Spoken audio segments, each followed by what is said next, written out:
An honest person doesn't lose because they are weak. They lose because they believe honesty alone is sufficient. The first mistake a person makes when entering life is the unconscious assumption that the rules they believe in are the same rules governing everyone else. When we enter the world of relationships, we do not enter empty-handed. We carry a deep, unspoken assumption that guides our every move, that the world is fair, or at least leans toward justice. We believe without question that honesty is a path, diligence is recognized, and good intentions are always met with goodness. This belief is not formed in a vacuum. It is built through years of upbringing. A child is rewarded for honesty, praised for diligence, and told, directly or indirectly, that goodness is met with goodness. Over time, these ideas transform into the lens through which we view the entire world. The problem begins not when this belief is wrong, but when it is incomplete. Reality does not function as a straight line connecting value to result. Not every diligent person arrives, not every honest person is rewarded, and not everyone who follows the rules advances. Sometimes the opposite happens, not just once, but repeatedly, to a degree that cannot be explained by mere chance. This is where the crack begins.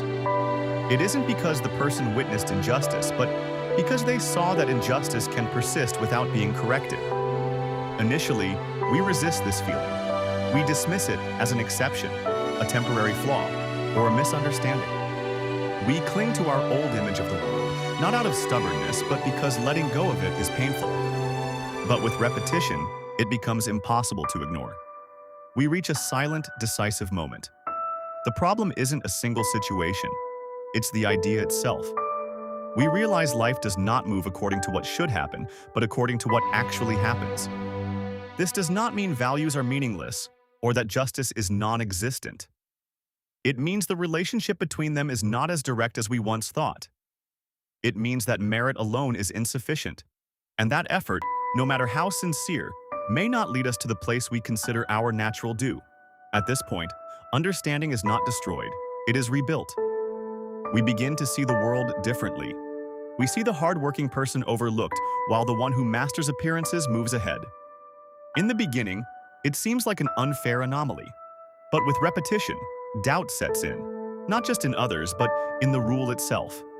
The silent question emerges: is the problem with the world or with the way I understand it? Honest people do not lose because they are weak or less intelligent. They lose because they entered the game assuming everyone played by the same rules. Meanwhile, reality is more complex. There are those who follow the rules, those who use them only when it serves them, and those who bypass them entirely without ever showing it. The honest person becomes exposed in a way they do not initially realize. They are clear, direct, and transparent with their intentions. They do not maneuver or manipulate. They assume what they say is understood exactly as it is, and what they do is evaluated on its own merits. But in an environment controlled by image, impression, and unspoken alliances, it is not enough to be good. You must be perceived as good. It is not enough to be honest. You must understand how your honesty is being read. This is the missing piece of our education.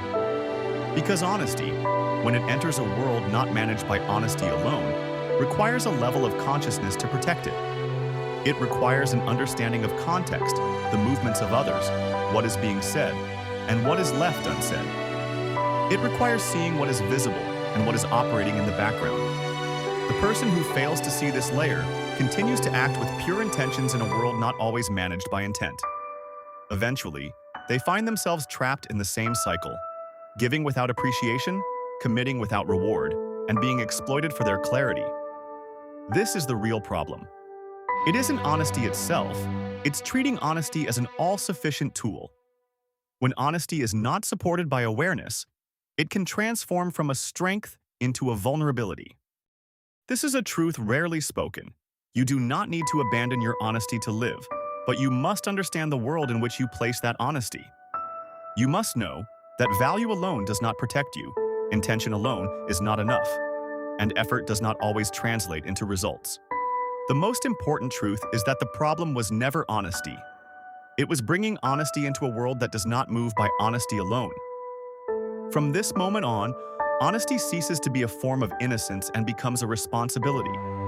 The responsibility to understand where you place it, with whom, and how you protect it. Honest people do not lose because they lack value. They lose because they entered the game without knowing the rules. But the problem does not stop at understanding. It begins when you realize how your very nature can be turned against you without your knowledge.